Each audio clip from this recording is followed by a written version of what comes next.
Apocalipsis capítulo 2, versículo 8 al 11. Dice la palabra del Señor. Y escribe al ángel de la iglesia en Esmirna, el primero y el postrero, el que estuvo muerto y vivió, dice esto: yo conozco tus obras y tu tribulación y tu pobreza, pero tú eres rico. Y la blasfemia de los que se dicen ser judíos y no lo son, sino sinagoga de Satanás. No temas en nada lo que vas a padecer. Y aquí el diablo echará a algunos de vosotros en la cárcel para que seáis probados y tendréis tribulación por 10 días. Sé fiel hasta la muerte y yo te daré la corona de la vida. El que tiene oído, oiga lo que el Espíritu dice a las iglesias. El que venciere no sufrirá daño de la segunda muerte. Pueden tomar asiento. Hermanos, si el mensaje principal de la carta a los Efesios, en la primera carta del Señor Jesucristo desde el cielo, hablamos de la importancia de eso, ¿cierto? Nos pusimos en la posición de que si el Señor Jesús viniera hoy y nos diera una carta a nosotros y nos dijera: esta es la condición en la que tú estás, ¿cierto? Yo puedo decir a mi hermano: hermano, ¿sabe qué? Yo creo que usted está en esta condición, pero yo me puedo equivocar, ¿cierto? Porque mi opinión es falible. Puede ser una impresión. Incluso nos manejamos mucho con prejuicios. Pero cuando el Señor Jesús habla y dice algo de nosotros, es algo certero, es algo infalible. Es una carta que no falla. De hecho, lo vamos a ver cuando lleguemos a la Odisea, donde la Odisea creía ser una iglesia rica, ¿cierto? Yo soy rico. La ciudad de la Odisea era muy rica por el comercio que tenía. Y el Señor le dice: no sabes que tú eres un pobre, desventurado, miserable, ciego, desnudo. Eso es lo que eres. Es el diagnóstico infalible del Señor. Entonces el Señor en cada carta está dando un diagnóstico infalible que la iglesia debería considerar y que nosotros también deberíamos considerarnos a la luz del mensaje a estas iglesias. Si el mensaje principal de la carta a los Efesios era el amor, que ellos habían dejado el primer amor, ese era el problema más grande de los Efesios, el mensaje principal o el tema principal de la carta a la iglesia Esmirna es la tribulación que ellos estaban viviendo. Los problemas, las dificultades. Hay dos iglesias a las cuales el Señor no les dice prácticamente nada malo, sino solamente les señala cuál era su condición, lo que debía soportar, y alaba lo bueno de ellos, que es la iglesia de Esmirna y la iglesia de Filadelfia. Son las dos iglesias más destacables dentro de las 7 iglesias de Asia Menor. Entonces, una de ellas es esta hermosa iglesia que estaba sufriendo aflicción de una manera u otra, estaba sufriendo persecución. Bueno, todas las iglesias de Asia Menor estaban sufriendo persecución, pero algunas más que otras por la ubicación en la cual se encontraban. Entonces las iglesias reciben el libro de Apocalipsis, y ese es uno de los propósitos del libro, recibir consuelo en medio de la aflicción. No, de Apocalipsis no es para asustarnos y decir: oh, ¿qué va a pasar en los últimos tiempos? No, es para recibir el consuelo al corazón de la iglesia, para decir: la guerra está ganada por el Señor Jesucristo. Y un día Él volverá por nosotros y reinaremos con Él por siempre. Ese es el propósito de Apocalipsis. Escrito a estas iglesias en medio de la persecución. La ciudad de Esmirna era una ciudad muy cercana a la ciudad de Éfeso, a la de la carta anterior. Y después del año 20, en la ciudad de Esmirna se le construyó un templo al emperador. Recuerden que los emperadores romanos de aquellos tiempos eran prácticamente considerados dioses. Ellos eran adorados, eran venerados por la gente. Entonces, para ganarse el favor del emperador, esta ciudad hizo un templo en su nombre. Entonces, todas las ciudades de Asia Menor luchaban con eso, con construir algo, con ganarse el favor del emperador, que era considerado un dios. De hecho, esta ciudad era una ciudad muy hermosa, era denominada la Corona de Esmirna, tenía un estadio de juegos, tenía una gran biblioteca, tenía un teatro. Era una ciudad muy turística y considerada una ciudad muy bella. Todas estas ciudades, la mayoría de ellas tenían colonias judías viviendo ahí. Eran ciudades gentiles, en lo que hoy es Turquía, ¿cierto? Pero tenían colonias judías viviendo en aquellos lugares. Es por eso que nosotros vemos en el Nuevo Testamento, por ejemplo, el problema de los judaizantes en Galacia, en Colosas, ¿cierto? Y en diferentes lugares gentiles, habían colonias judías, y específicamente estos judíos que vivían aquí, eran muy hostiles al Evangelio. Presentaban mucha oposición al Evangelio en este lugar. El problema de esta iglesia, de las iglesias de aquel entonces, es que los judíos, por ser judíos, por adorar a un solo Dios en su religión, ellos tenían un permiso especial para no adorar, ¿cierto? No participar de las ceremonias que tenían que ver con el emperador, con el Dios, en este caso, que adoraban ellos, que era el emperador romano. Entonces tenían un permiso especial para no adorar. Entonces en algún tiempo la iglesia cristiana era considerada una rama dentro del judaísmo. Por lo tanto tenía la misma extensión que tenían los judíos. Ellos podían no adorar en algún punto al emperador porque eran considerados parte de los judíos.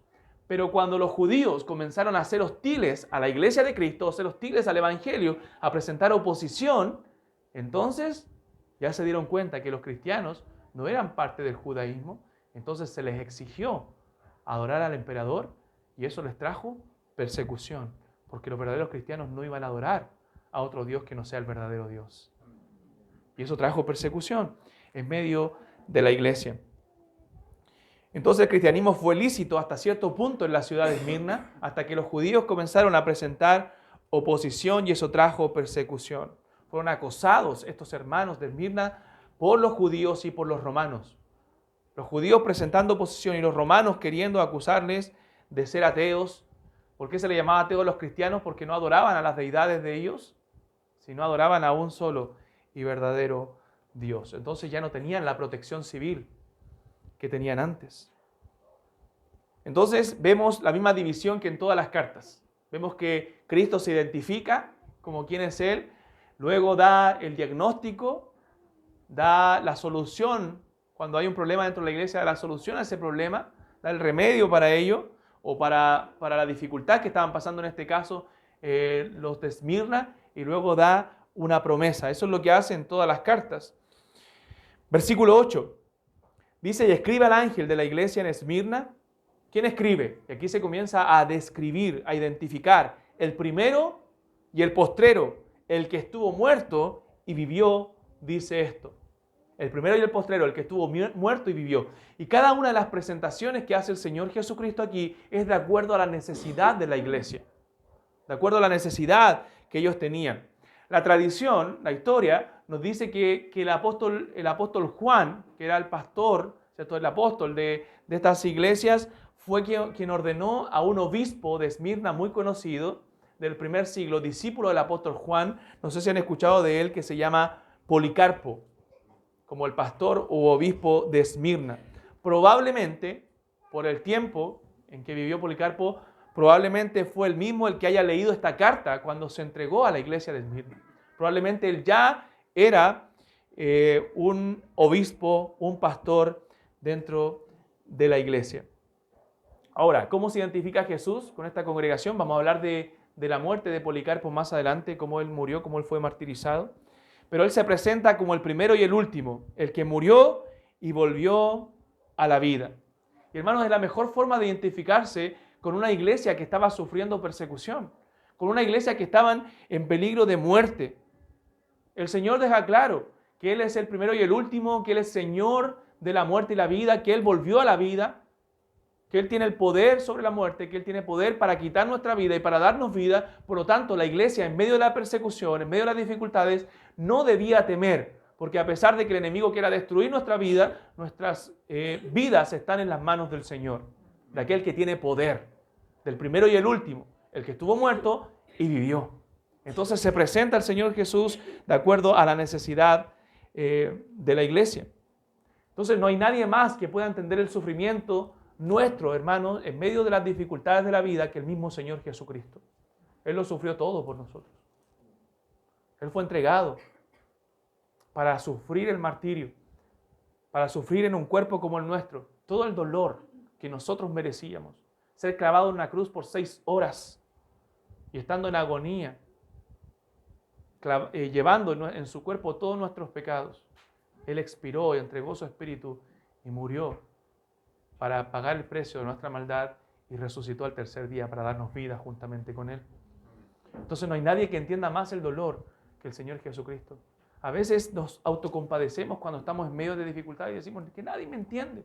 Bueno, hay uno que te entiende y es el Señor Jesucristo, porque Él lo sufrió todo por nosotros. Él lo dio todo. Por eso dice Hebreos capítulo 12, por tanto también nosotros, teniendo en derredor nuestro tan grande nube de testigos, hablando de Hebreos 11, despojémonos, dice, de todo peso y del pecado que nos asedia y corramos con paciencia la carrera que tenemos por delante, puesto los ojos en Jesús, el autor y consumador de la fe, el cual por el gozo puesto delante de Él, sufrió la cruz, menospreciando lo oprobio y se sentó a la diestra del trono de Dios. Y luego dice, considerad a aquel que sufrió tal contradicción de pecadores contra sí mismo, para que tu ánimo no se canse hasta desmayar. Dice, considera aquel, mira a Cristo, aquel que sufrió todo, hostilidad de los pecadores contra sí, para que tu ánimo no se canse. ¿Estás cansado? ¿Estás abrumado con las dificultades, con los problemas? Bueno, considera aquel, mira a Cristo, aquel que lo sufrió todo por amor a nosotros. Entonces, si nadie te entiende en este mundo, si te encuentras incomprendido, bueno, mira a aquel que sí puede comprenderte, que es Jesús. Que Él lo sufrió todo y por amor a ti, por amor a un pecador que no lo merecía. Entonces, Él estuvo muerto y Él vivió. Él podía animar a esta iglesia en medio de la persecución. Imagínense, todo alrededor era hostil para esta iglesia. Estaban perseguidos, estaban abrumados. Imagínense que Quillón se vuelva hostil con la iglesia y comience a perseguirlos, comience a abrumarlos, comience a amenazarlos de muerte. ¿Cómo estaría entristecido quizás nuestro corazón al saber que estamos sufriendo persecución, que no nos dejan vivir nuestro cristianismo de manera libre? Es triste esos periodos de persecución. Pero el Señor, quien murió y volvió a vivir, quien murió y resucitó, comienza a animar a esta iglesia, a decir, no temas en medio de la persecución, sé valiente. Entonces, ¿quién mejor que el Señor Jesús para poder animar a esta iglesia estando en el valle de sombra y de muerte? ¿Has estado tú en el valle de sombra y de muerte? ¿Has estado en problemas, en dificultades en tu vida cristiana? El hermano nos comentaba hace un rato que lleva más o menos 30 años, ¿cierto?, de cristiano. Y yo llevo poco más de 20, quizás otros llevan un poco menos o más. Y tú puedes decir que en esta vida cristiana has pasado momentos difíciles, momentos de dificultades, de persecución, de problemas emocionales, espirituales, sequedad espiritual. ¿Quién más te puede animar que aquel que murió y resucitó por ti? Aquel que murió y resucitó por tus pecados. Aquel que está sobre el trono, el primero y el último, el alfa y la omega, el principio y el fin. Y estas iglesias necesitaban saber esta verdad. Ellos debían recordarlo en medio de la persecución. Cristo experimentó la peor de las muertes, hermano, pero Él ahora vive, porque Él resucitó de entre los muertos. Y no solo vive, sino que quitó el aguijón de la muerte. Como dice Pablo, ¿dónde está, oh muerte, tu aguijón? ¿Dónde está, oh sepulcro, tu victoria? La muerte, eso significa que la muerte ya no tiene poder sobre nosotros. Podemos morir temporalmente, separar el cuerpo del alma temporalmente, pero un día resucitaremos porque el Señor resucitó por nosotros. La muerte no tiene poder sobre nosotros. Nos pueden matar físicamente, pero nadie nos puede separar del amor de Cristo. Ni tribulación, ni angustia, ni persecución, ni hambre, ni desnudez, ni peligro, ni espada. Nada nos puede separar del amor de Dios, porque Cristo es más grande que la misma muerte. Eso dice Romanos 8, 1 Corintios 15. Usted puede leerlo en casa. Pablo dice, por lo cual estoy seguro, note la convicción que tenía en su vida, por lo cual estoy seguro de que ni la muerte, ni la vida, ni principados, ni potestades, ni lo alto, ni lo profundo, ni lo presente, ni lo porvenir, ni ninguna otra cosa creada nos podrá separar del amor de Dios que es en Cristo Jesús, Señor nuestro. Nada. Eso es consolador, hermano, en medio de la tribulación. Imagínate, estás atribulado, estás siendo perseguido y viene Cristo, te envía una carta y te dice, yo soy el que estuvo muerto y vivió. No temas. No temas. Él no dice, en ningún momento dice, no van a padecer más persecución. Él dice, no teman en medio de la persecución. No teman en medio del dolor. Verso 9.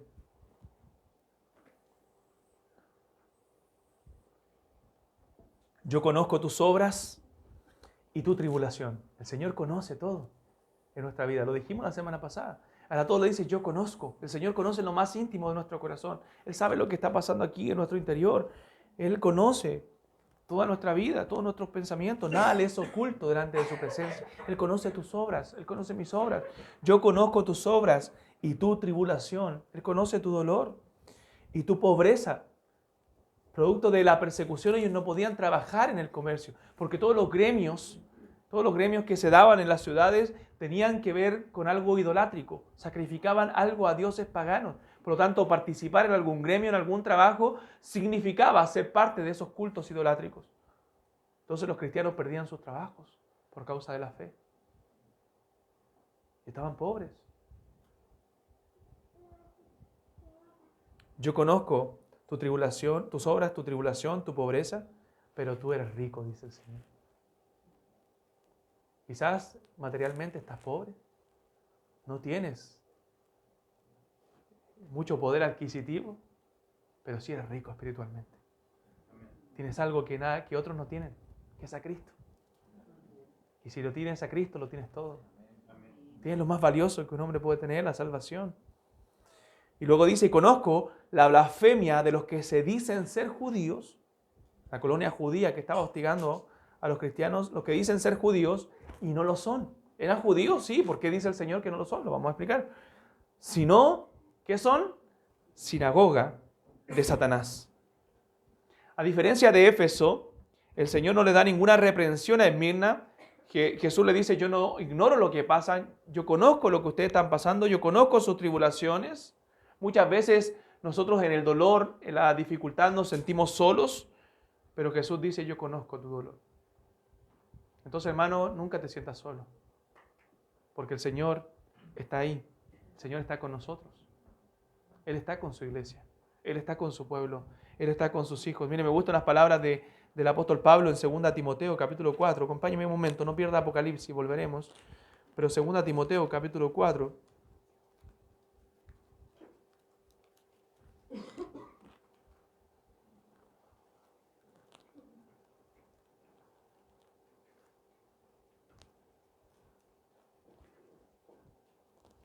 Segunda carta a Timoteo capítulo 4, versículo 16. El apóstol Pablo dice en su segundo encarcelamiento, ya en Roma, en mi primera defensa, ninguno estuvo a mi lado, estaba solo, sino que todos me desampararon, no les sea tomado en cuenta. Pero mire lo que dice el verso 17, me encanta este verso. Pero el Señor estuvo a mi lado. El Señor estuvo a mi lado y me dio fuerzas para que por mí fuese cumplida la predicación y que todos los gentiles oyesen. Así fui librado de la boca del león. O sea, todos lo habían desamparado, aún sus discípulos, compañeros de milicia más cercanos, pero dice el Señor estuvo conmigo. Dios estaba ahí. Dios está con sus hijos. Pablo vivió esto también. Hermano, la vida cristiana no está exenta de decepción y de dolor. No está exenta de problemas. Si alguien te dice, no, que ven a Cristo y tus problemas se van a acabar, eso es una mentira. Porque hay dificultades. El Señor no nos prometió que no vamos a tener problemas en este mundo. Él dice, en el mundo tendréis aflicción. Pero confiad, yo he vencido al mundo. Él promete estar con nosotros. Él promete darnos paz, consuelo, ayuda en medio de la dificultad. La iglesia por siglos fue perseguida. Muchos cristianos murieron en los primeros siglos por causa de la fe. Pero nuestras promesas no están en este mundo. Nuestras promesas van más allá de este mundo. Son espirituales, son celestiales. Tenemos una herencia eterna. Tenemos promesas de vida eterna. Entonces, si nos toca sufrir en este mundo, si nos toca paz, gloria al Señor por eso, pero si nos toca sufrir en este mundo, bueno, debemos dar gloria a Dios y poner nuestros ojos en Jesús, esperando la redención, esperando el día final, cuando todo dolor se acabará, toda persecución se acabará, y estaremos siempre con el Señor, reinando, donde toda lágrima cesará y estaremos con Él. Entonces el Señor dice, yo conozco tu pobreza. Cristo no lo reprende por su pobreza, como lo hace la doctrina de la prosperidad. Ha visto a falsos maestros como Guillermo Maldonado que dice, ¿cómo un cristiano va a ser pobre? No puedo yo ser pobre. Yo le reclamo al Señor los dólares, la riqueza. El Señor aquí dice, yo conozco tu pobreza. Y no lo trata como un pecado. Hermano, la pobreza no es pecado. A veces el Señor permite momentos de dificultad, incluso económica, para probar nuestro corazón. Es parte de la vida también. Debemos administrar bien los recursos. Debemos procurar tener buenos trabajos, ser diligentes. El que es diligente va a tener probablemente como consecuencia de eso buenos trabajos. Pero cuando el Señor permite pobreza en nuestra vida, no por la pereza, sino porque Él lo ha permitido con un propósito, eso es provechoso. Es lo mejor para nosotros porque nos va a conformar a la imagen de Cristo. Este problema económico de los hermanos de pobreza no era porque los hermanos no querían trabajar, era porque no podían. Porque todo tenía que ver con la idolatría. Porque no podían entrar en un mundo pecaminoso. Era un mundo idolátrico, donde entregaban ofrendas, esos gremios, a dioses paganos. Y no dejaban que los cristianos participaran de esas ferias, de esos trabajos. ¿Por qué? Porque el mundo está en oposición al cristianismo. Somos contracultura. Entonces, hermanos, los cristianos en periodos de persecución les confiscaban los bienes. Usted puede leer muchas historias en la historia de la iglesia. Perdían sus buenos trabajos, pero habían aprendido a poner su mirada en las cosas celestiales. ¿Sabe lo que lamento del cristianismo de hoy? A veces hasta de mi propia vida, que a veces ponemos mucho la mirada en las cosas de este mundo. Tenemos la mirada tan puesta en este mundo y parece que el cielo estuviera aquí. Y no vivimos esperando la gloria eterna. Debemos hacer tesoros en los cielos, que es muchísimo mejor que hacer tesoros en la tierra. Entonces, hermanos, los cristianos estaban sufriendo.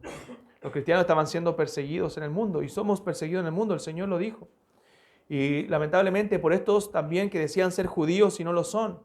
Eran judíos de linaje, eran de la descendencia de los judíos, hebreos, pero no del corazón.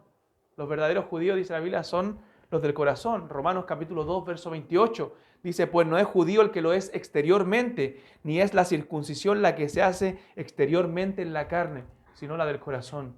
En Romanos capítulo 9, el apóstol Pablo, versos 6 y 7, dice, no que la palabra de Dios haya fallado, porque no todos los que descienden de Israel son israelitas, ni por ser descendientes de Abraham son todos hijos, sino que en Isaac te será llamada descendencia. Los judíos no son simplemente de linaje, el verdadero Israel es el Israel de Dios, el Israel espiritual, el Israel que desciende de la fe.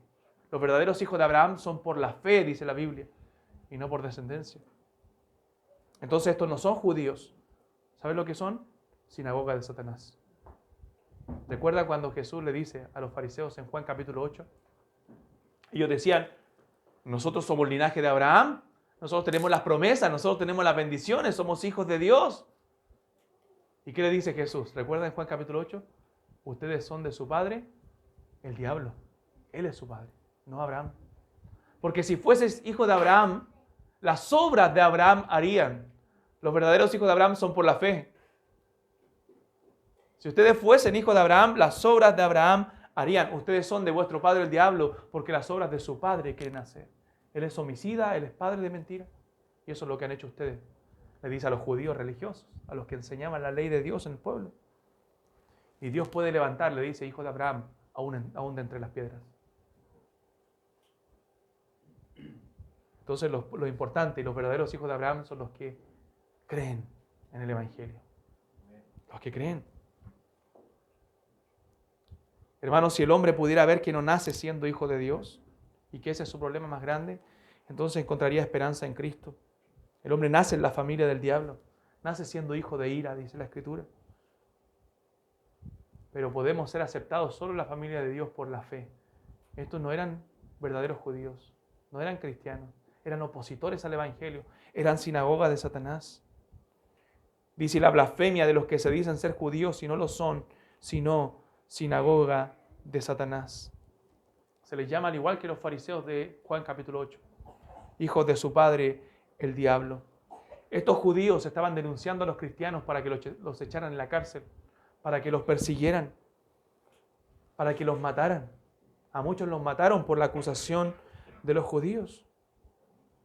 Entonces Cristo les envía esta carta y les dice, tranquilos, no teman, a muchos los echarán en la cárcel, a ustedes los perseguirán, pero no teman, porque hay una esperanza eterna.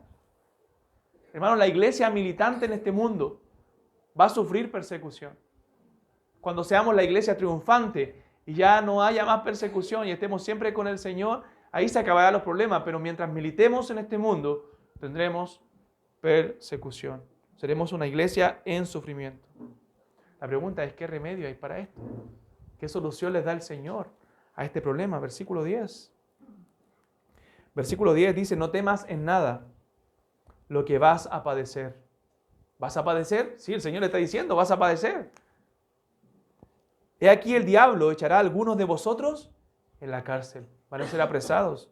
No te imaginas. Imagina llegar una carta aquí a Quillón y dijera, hermano, ¿sabes qué? Algunos ustedes van a padecer. Algunos van a ser echados en la cárcel.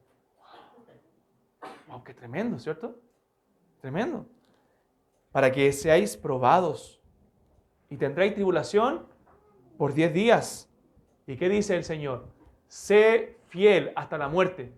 Aun si te toca morir, sé fiel y yo te daré la corona de la vida. Dios le dice dos cosas. No teman lo que van a sufrir y sean fieles hasta la muerte. Oh, hermano, nos gustaría que el Señor nos dijera, ¿saben qué? No van a sufrir más. Y ahora van a ser protegidos y no van a ser echados a la cárcel y nadie los va a tocar. No, pero el Señor les dice, no teman lo que van a padecer y sean fieles hasta la muerte. Dios no les dijo, no se asusten, no van a caer presos, no los van a matar, sino que están en persecución. Son momentos difíciles. Tendrán tribulación por 10 días. Probablemente eso es un número simbólico. El número 10 es un número perfecto para hablar de un periodo de tiempo específico. Tendrán tribulación. El Señor les dice, no les pasará nada. Les dice, ustedes pasarán cosas, pero no teman. Pongan su mirada en el Señor. No teman a los que pueden matar el cuerpo, dijo el Señor, mas el alma no pueden destruir. Temed más bien a aquel que puede destruir vuestra alma y vuestro cuerpo en el infierno.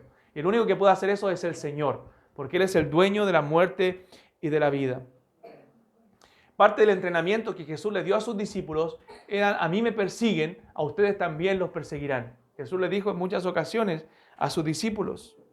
Y en todo el Nuevo Testamento vemos eso. Y a los de Mirna también les sucederían cosas. Hermano, no te sorprendas si tú predicando el Evangelio, haciendo la voluntad de Dios, eres perseguido.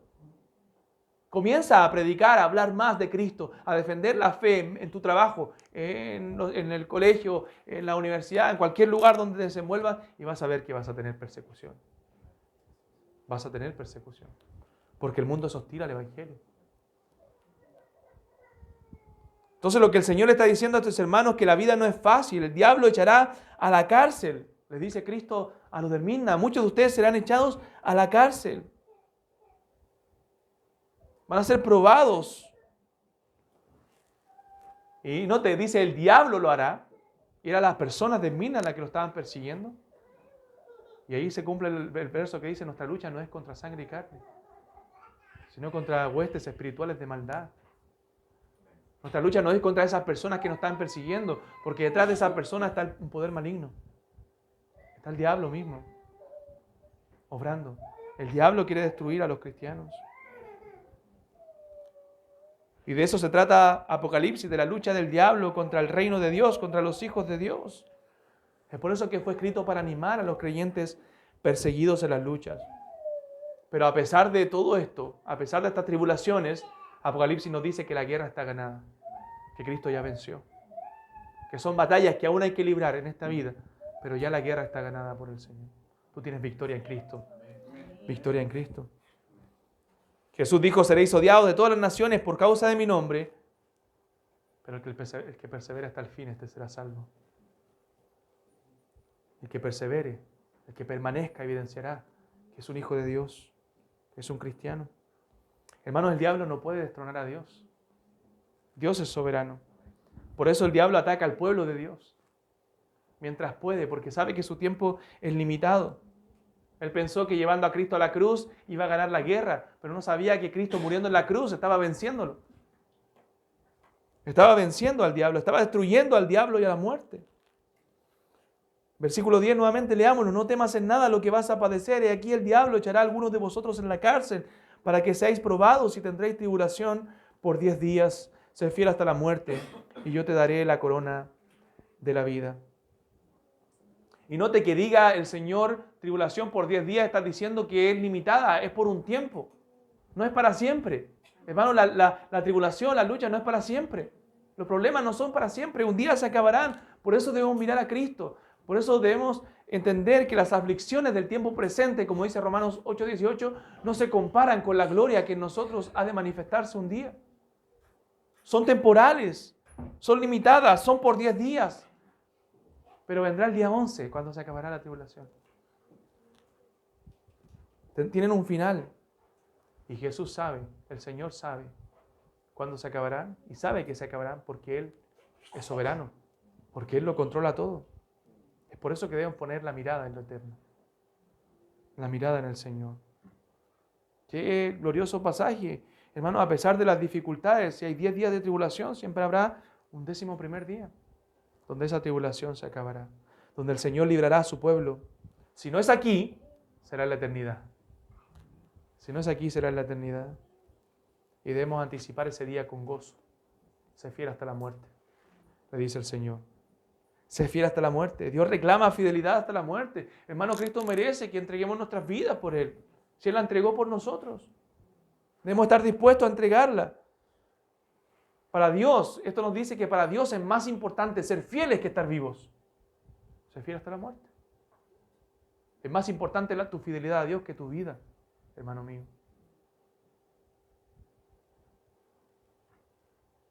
Para algunos, la persecución en la iglesia de Esmirna le iba a costar la muerte. Gloria a Dios que en nuestro contexto, en el contexto de nuestro país, no hay una persecución por la fe. Del gobierno, del Estado, me refiero. Y debemos orar por eso. La Biblia dice que debemos orar para que vivamos quieta y reposadamente en toda piedad y honestidad.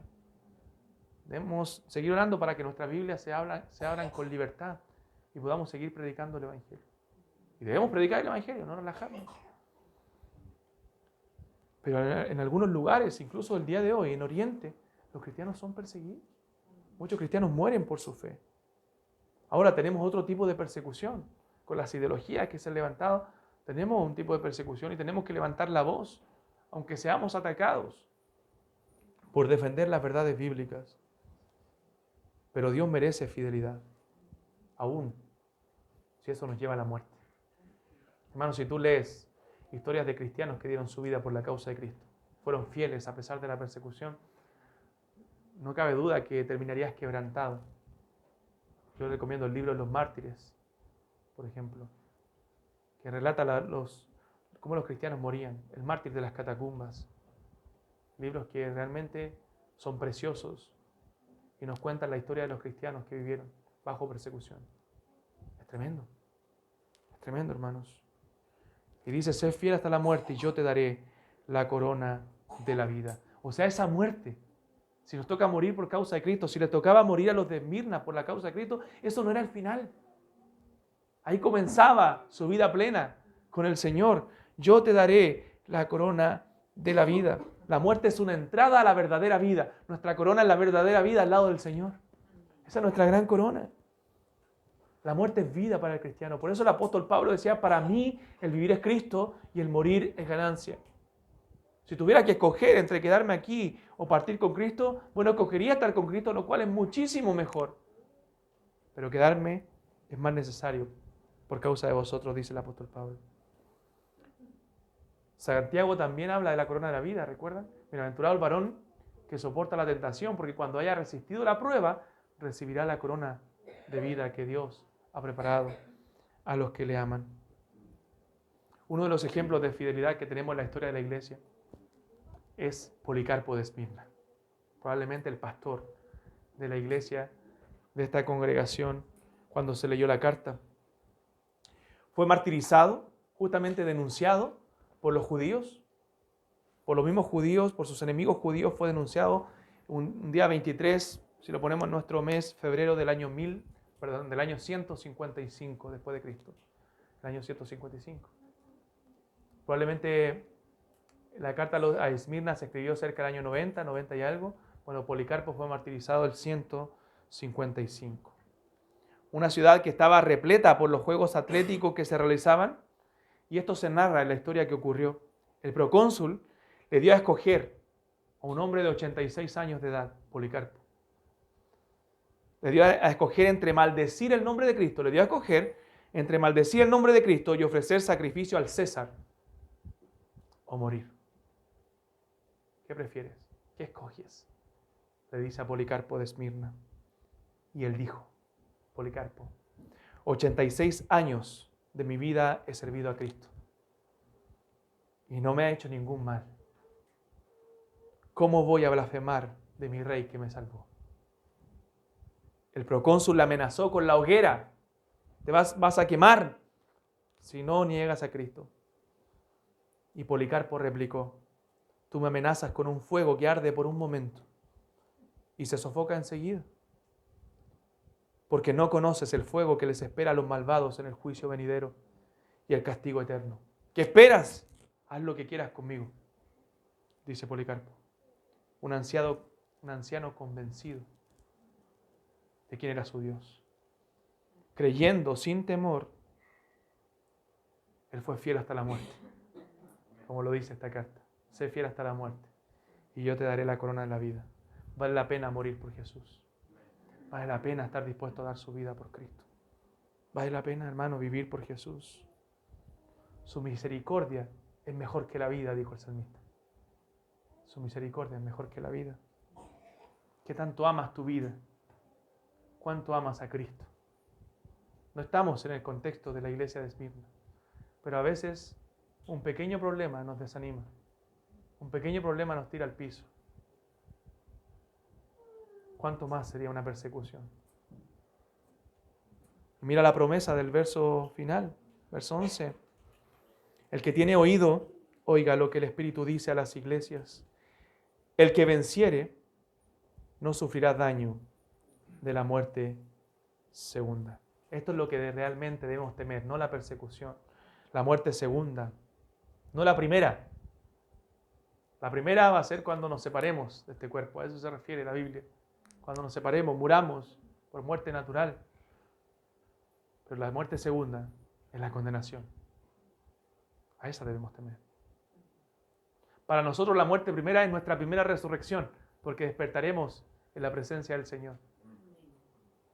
Hasta nuestra segunda resurrección cuando tomemos el cuerpo. Pero la muerte primera no nos puede quitar lo que recibiremos en la gloria. Porque Cristo quitó el aguijón de la muerte. Entonces esto debe ser oído por todos, es digno de ser escuchado con atención. El que tiene oídos, oiga lo que el Espíritu dice a las iglesias. El mensaje de la iglesia de Esmirna es un mensaje para ti y para mí también. Hermanos, ese es el glorioso destino de los hijos de Dios.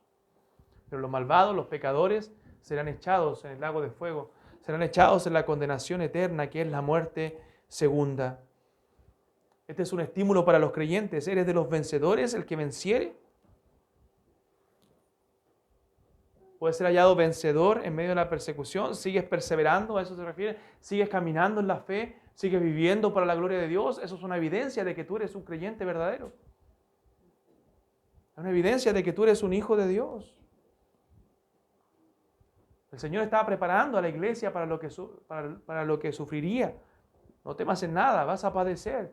El diablo los perseguirá, los echará a la cárcel, tendréis tribulación por 10 días, pero sean fieles hasta la muerte. Hermanos, hoy también estamos siendo atacados por nuestras convicciones morales, lo que tiene que ver con nuestros hijos, con el matrimonio, con la familia. Estamos siendo perseguidos en esa área ideológica. Pero debemos ser fieles, debemos seguir levantando la voz. En algunos países, como Canadá, a padres les ha costado su libertad por defender a sus hijos, por defender la familia. A pastores por predicar el Evangelio.